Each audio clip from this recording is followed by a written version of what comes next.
guys, welcome to the channel. I thought it'd be a perfect time for me to do an update on this deck since I've been playing it for a while, but seeing as Fire King won YCS Birmingham, yeah, it's giving a lot of light to road decks, and honestly speaking, that's very good for Yu-Gi-Oh.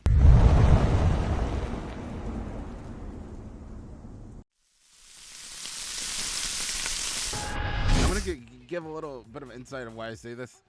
Recently speaking, as of like a year from now, Yu-Gi-Oh has been in a really bad state in the sense that the best decks have very been overbearing over the other decks. Sometimes you really don't want to even play in tournaments because you're just going to see higher representation of other decks.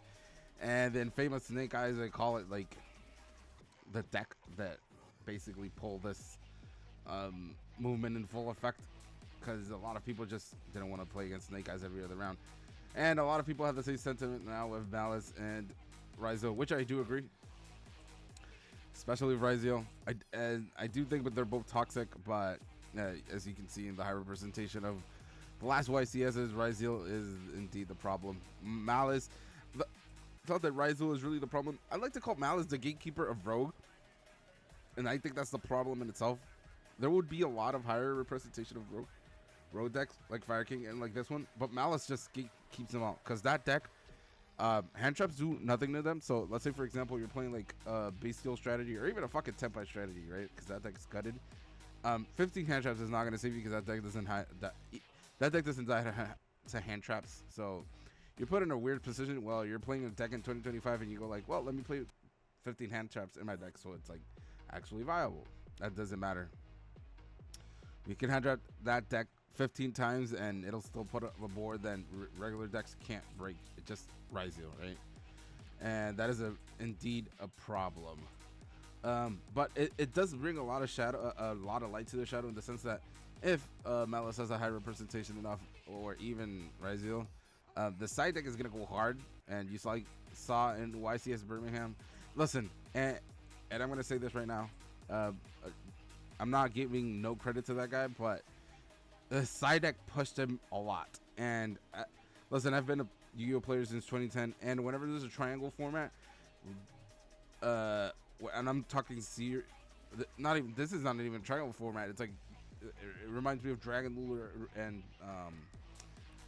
what's it called, Spellbooks, where it's just 2 best decks. And whenever there's like 3 or less decks in the meta, your fucking side deck just becomes, this deck isn't allowed to play, right? Your side deck isn't for Rogue. You just literally run 6 copies of a card. First deck, you draw them, it auto floodgates that deck in some sort of way, right? And so it just defeats their main strategy. You just win with your main engine, even if it's not the best.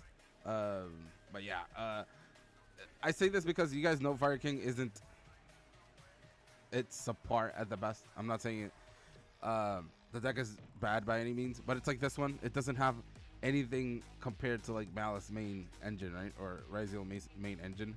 But that being said, I do feel like you playing these decks and having a good of side deck, a good hold on how to play against these decks, you're just gonna have like an edge above every single other deck, especially since you're playing like a rogue strategy. Then not a lot of people know how to Ash or Veiler. Let's say for example, you're playing this deck, you normal summon Moye. Guys, if if you know how your deck functions and people try to Veiler or imprint your Moye, let's say on a 10-round tournament, you're gonna fucking win more than half of them, knowing that the new Tenyi exists, and you're just gonna play through it. Veiler and imperm, and then you're gonna start chain blocking shit, and then at that point they can't just hatch him. That's what the guy that won YCS Birmingham did. He played like a full Fire King engine, right? In the sense that he was playing no side engines. So what he opted to do was normal summon mechanics, and he run 3 Garunics. So if he didn't resolve Garunics, he just drew it. People didn't expect that, so they just attacked over the mechanics, and then shit happened, right? And yeah, I feel like if a lot of people adopt that mentality with their decks, especially since if there's a higher representation, people are just gonna have more success. Especially this one, because this deck is really good against Malice. But I'll talk throughout the deck profile, because this is like a simple deck profile. I wanted to do a deck update. Yeah, being fitting that this rogue deck won. So, and I do think Swordsoul is just gonna be in a good spot, just as good as Fire King if you take it on like in a high level tournament. But anyways, just let's get started. So I'm playing 3 more. Yeah, this is obvious. I didn't change this, obviously, because it's the best normal summon. 3 Long Wand is the best extender site starter. Better starter than Moye, actually, because if you have enough monsters or cards, you can resolve these 2. Of course, you're gonna always try to Moye into this. Let's say you have 2, then you can go like the Long Wand Synchro and then Moye, and you draw 2 cards. You can like play your hand like super efficiently. So this is like one of the best cards to play starting with. So it's just 3. I opted to play 1 Taya, and the reason I play this because guys, you have to you have to not adopt your 2018 Swordsoul mentality. 2020, if I'm not mistaken, that's when the deck was played, right? Damn, that fucking feels like an eternity. Anyways, you can't adopt that this is going to be your follow-up.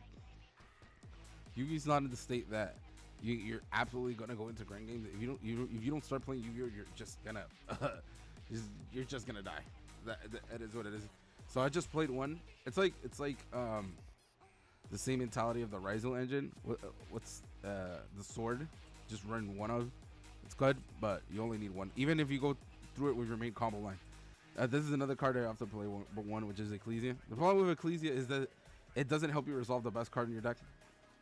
Yes, it ends you with a Sheng Ying, but it's just what. And the only reason I played 1 is because it's really good going second. It's like your extra summon, right? So yeah, this is the best card in your deck, which is Tenyi Swordsoul, which is your extender, and what brings out your broken links into play. So yeah, so if you're going second, you go Monk to try to break your opponent's board, and first you go like the 4K monster. Either or, it doesn't matter. This card's just really good. And alongside with it is 3 Ashuna. Like, this is just cards to help you play through your noble summon. That's the most important thing. 2 Vishuddha. Oh, very important. This gets you to this, so that's like one of the most important things. 3 Vishuddha. Yeah, this is just going second. This is a card I dropped 1/1, which is Adhara. Because you need to try to synchro 8 as much as possible, right? But through level 4s, right? So this doesn't help you do it. The only reason I read Vishuddha is because it's good. Breaking boards, right? This turns into level 4 by itself. This, obviously, if you draw it with any combination of level 4s, it doesn't do anything, right? But I am running 1/1 of the level 4s. This guy's really bad, but the special summon effects of these monsters are once per turn. So, like, if you go like special summon this to get you into Monk, and you want to special summon this, if it was another water one, you can't. So you just need to run one of each. There's a really cool line where you can send to the graveyard with Taya first turn. Let's say you like open the nuts, but you're like gonna get Nibiru'd inevitably. So you make your token like immune to a targeting effect, plus you have the field, so it's like some really cool Nibiru insurance. Also, I don't know why people keep saying this deck dies to Nibiru. I am completely opposed to that, guys. One of the best strengths that this deck has is that it has the ability to grab the problem is a lot of people just don't understand that whenever you grab, I don't know if I skimmed through it, probably didn't. The card's just too broken. It's a little bit on the deck. A lot of people just don't understand that when you have your full board, and when I say full board, I mean like Adhara plus the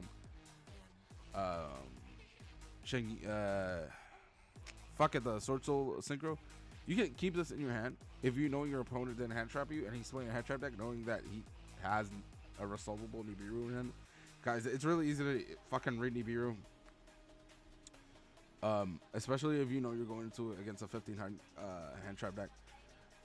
So what you do is that you leave this in your hand, right? And you put your opponent in a situation where like He hand loops himself for one because he has to use the Nibiru, right? He has to use it, right? Otherwise, it's dead. So you leave this in your hand while he's playing with one less card in his hand next turn, basically, essentially. So just leave this in your hand, and if you manage to cycle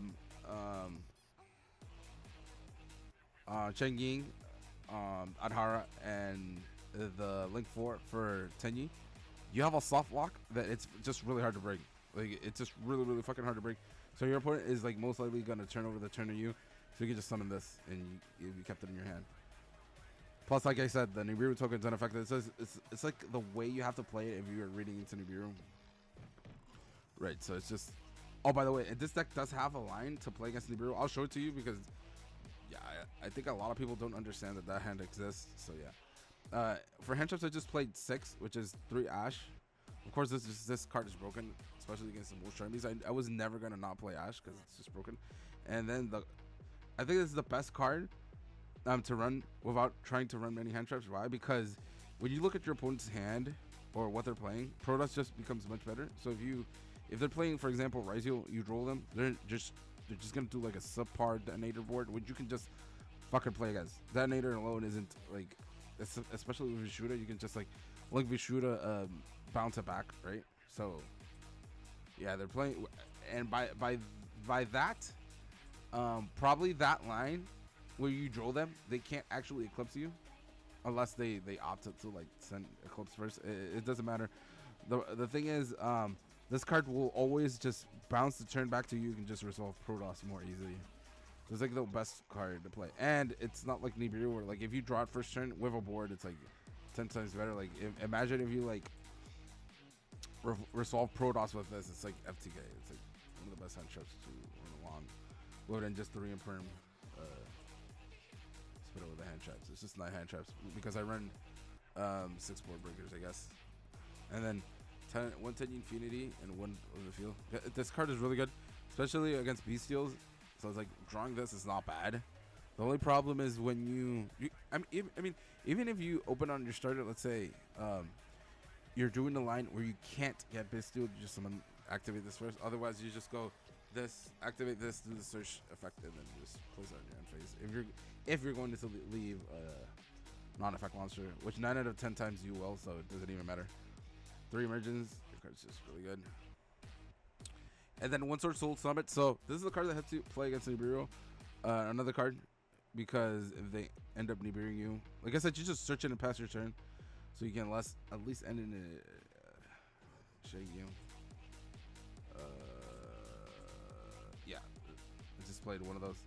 And it's like your second tie up, but it helps you sometimes play your board more efficiently when you go first, like when you're not actually just trying to grind game. Like you can't draw into double tie. Like drawing this and tie is actually good enough, right? So it's a good card. 1 Heavenly Circle, which is for that's an Infinity, and 2 of these one. This was just better to draw. That's what I opted to play 2. It's just better to draw.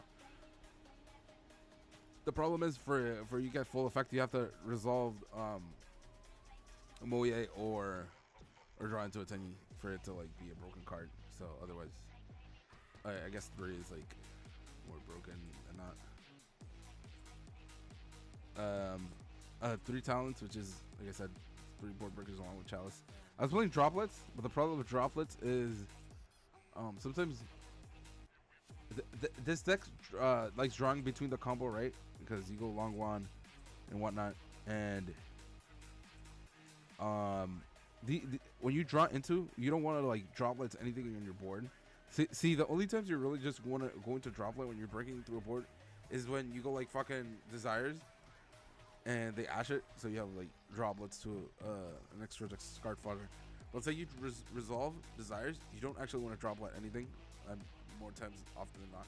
So this card's just better. Plus you can activate a damage step. There's like a lot of things the cards is just better in. Plus it's just an extra imperm. You give your opponent, give your turn back to your opponent. So essentially it's essentially putting a Veiler in the form of a magic, which I guess is better for this deck in particular, just this deck in particular, because you're playing desires and you're playing talents to draw.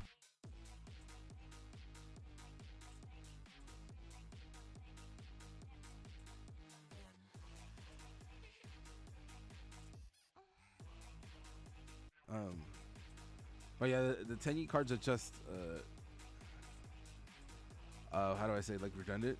I want to say if you do want to drop, just drop like the ashes and the draw locks. You'll be playing 40 cards, and I'm not mistaken. You can do that. But yeah, let's go for the links. I played 2 monks. I don't think you need more than 2. There's very little times where I've had to go into the third, but that's when I should have just won the game, and I like misplayed somewhere along the line. I could have just killed them a turn before, or I still can with all the monk. That's what I mean. This too, you can just one, doesn't matter. This is your Nibiru insurance. I'll show you a small combo. It's whatever. This card's really good. You don't go into this often, but there's like some small lines you can go into it. Like,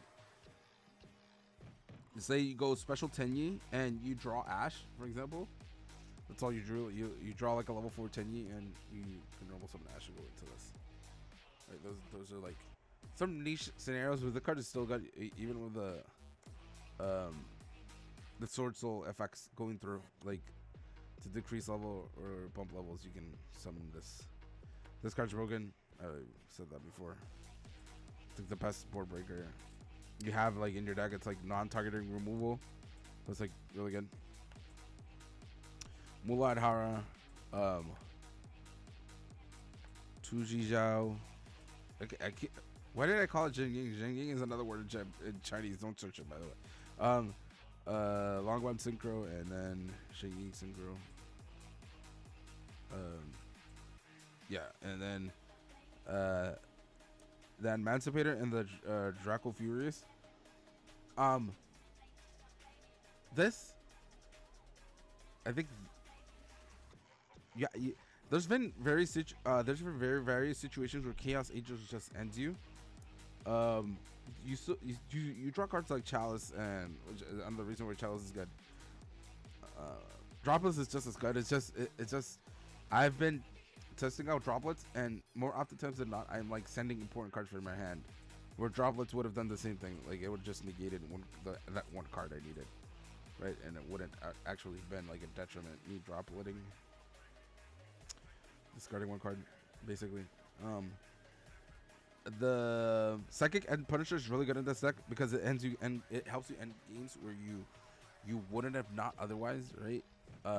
You can remove like one of this because like I said before, it's like literally the same reasoning for Taya. You don't need 2 of this. Like if you already broke your opponent boards once, you don't need another one. So you just second one of this could be a second and Punisher, because I'm telling you, there's games where you're sitting on a level 8 and you can go like get at Hara, right, with a shooter, and then go into Psychic and Punisher. Not with a shooter because you got locked into worms. But you know what I'm saying? Yeah, you manage to get into the second and Punisher, and it'll like kill your opponents in very like niche situations, especially since you burn yourself with the new Tenyi by summoning this. So it's like it makes sense running it, is what I'm trying to say. But yeah, I'm not gonna give you a side deck. Actually, I could give you a flash of the side deck I'm running, but whatever, I'll show it to you. It's 3 lands here. The problem is I don't have my XYZ Encores with me, but this is what would it be. So it'd be 3 Hunter, 3 lands here, 3 Nibiru, 1 Harpies, 1 of this, and 3 XYZ Encore.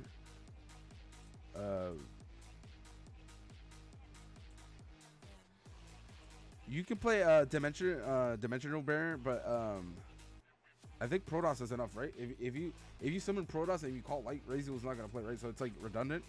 Like your Dimensional Barrier is like redundant, but your XYZ Encore is like made for going second, right? So it makes much more sense. This card's really good in Grand Game. So, and it's searchable. That's my noted, because you, let's say for example you're playing against a really grindy deck. Let's say like pure Swordsoul, just support Raizo Zari, just to give an example, or even Raizo Fiendsmith. You could say this when going second, because you can get rid of their detonator by not popping, and this will recycle itself every turn. So you can like you have a tool. Let's say for example he keeps he keeps summoning. Let's say you sit on sorry on Cheng Ying, right? And they can't out it obviously because of its effect. And you can just keep recycling this and then removing their board. It's like a cute card you can run knowing that your opponent's just gonna grind you. But it's just removal. It's just a cool card to have. But yeah, I tried the thrust package with this, but these cards are just better. Like this just auto wins against Malice. Then you have Nibiru against Raziel, and of course the XYZ Encores. So it's like you're like covered in all spots. I guess. Yeah.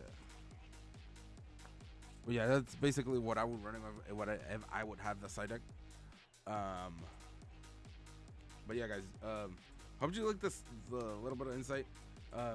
Again, this is just full disclosure that you can actually run a deck like this. Don't be scared to run it. Like, if anything, this guy winning just what he showed us is that you can absolutely go into an event, absolutely wreck it, right? With just a rogue deck. You just gotta play enough, guys. You just have to play Yu-Gi-Oh! And a great friend of mine told me this. Sounds like redundant as hell, but if you play Yu-Gi-Oh, you're going to win. What that means is that when you play against Raziel 1,500 times with your rogue deck, you're just gonna know which cards to activate in order, and trust me, that's gonna get you so far. Like me knowing that if I have Emergence in my hand, let's say by pure instinct, I know that activating sword. I'm just giving a small example. Let's say, for example, I have let's say I have these two in hand, and our normal play would just normal summon this and then do this. But let's say, for example, me knowing just by pure muscle memory that every time I activate Swordsoul Emergent first against Malice, for example, I'm just giving an example. Every time I activate Swordsoul Emergence first instead of Moye first against Raziel, I always win. Just to give you like an example, and those small things that you would only know by playing like a million times against Raziel, like you wouldn't know otherwise. So you just need to play. Anyways, yeah. Guys, shout out to you communities. You guys are the fucking best, by the way. Supporters as hell. You guys always comment on the videos. Yeah, guys, Swordsoul players, keep hope. Grab your decks. Listen, go full force on them. The deck is cheap, by the way. That's what I love about it. It's like a quick pickup. You go into locals, fucking destroy kids. But yeah, keep having a good. Damn, we're almost Friday. Keep having a good hump day. It's hump day, by the way. Yeah, remember to like the video, subscribe. I'd really appreciate it. And yeah, man, keep us spicy, by the way, guys. And love you guys. Peace.